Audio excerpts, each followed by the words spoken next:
শেখ হাসিনার দেশ ত্যাগের পরে ঢাকা শহরে লাখো মানুষের ঢল। এই মুহূর্তে রয়েছি শাহবাগেও দেখছি যে সাধারণ মানুষের যে ঢল সেটি যেন থামছেই না। তবে শেখ হাসিনার পদত্যাগের পরে এই সাধারণ মানুষ কি চাইছেন, তাকে সেটি বলার চেষ্টা করছে।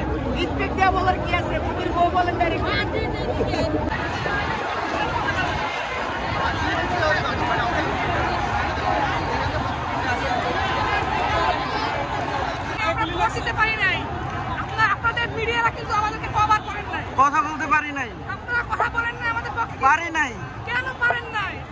আপনারা যেরকম ভোট দিতে পারেন না, আপনারা যেরকম ভোট দিতে পারেন না, একটা ভোটের জন্য 17টা বছর কান্না করছি।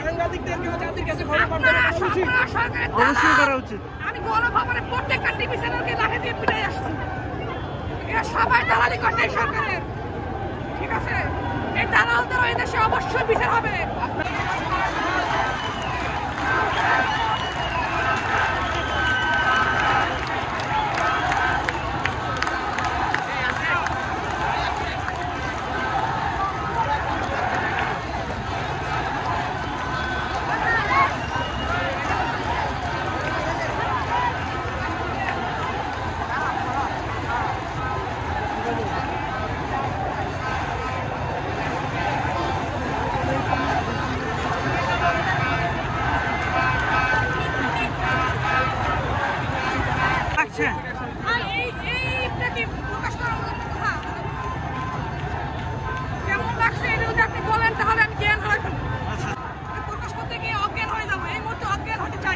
পালানোর খবর শোনার পরে কেমন লাগলো? সকাল 7:30 সময়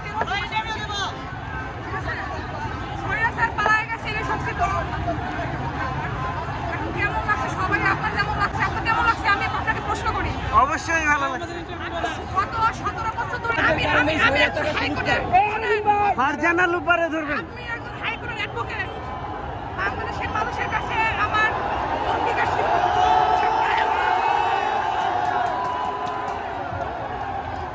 এদেশে আবার একটা ট্রাইব্যুনাল হবে, ট্রাইব্যুনাল খুন গুম অন্যায় ভোট না দিতে দেওয়ার জন্য ট্রাইব্যুনাল গঠন করা হবে, ঠিক আছে?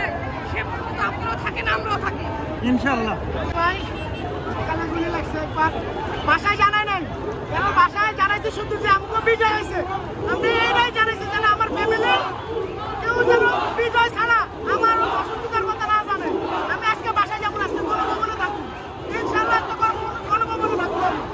গুলি লাগছে তো কি হয়েছে, আমি ওইখানে যাবো, তারপর গোসল করবো, ব্যাগে আমার নতুন জামা কাপড় আছে, নতুন জামা কাপড় পরবো। গণভবনে গিয়ে আমরা সুইমিং পুলে গোসল করবো একসাথে। আমরা সেই 50 বছর পরে আবার আমাদের দেশকে স্বাধীন করতে পেরেছি, সেজন্য আমরা শুকরিয়া বলছি আলহামদুলিল্লাহ। সন্ত্রাসী এই দেশে দেখতে চাই না, আমরা ভালো একজন মানুষ চাই, আমাদের 18 কোটি বাঙালির জন্য ভালোভাবে চালাই নিতে পারে এরকম একটা সুন্দর মানুষ চাই। কারণ আমরা চোর ডাকাত সন্ত্রাস গুন্ডা পছন্দ করি না, খুনি পছন্দ করি না, ভারতের দালাল পছন্দ করি না আমরা।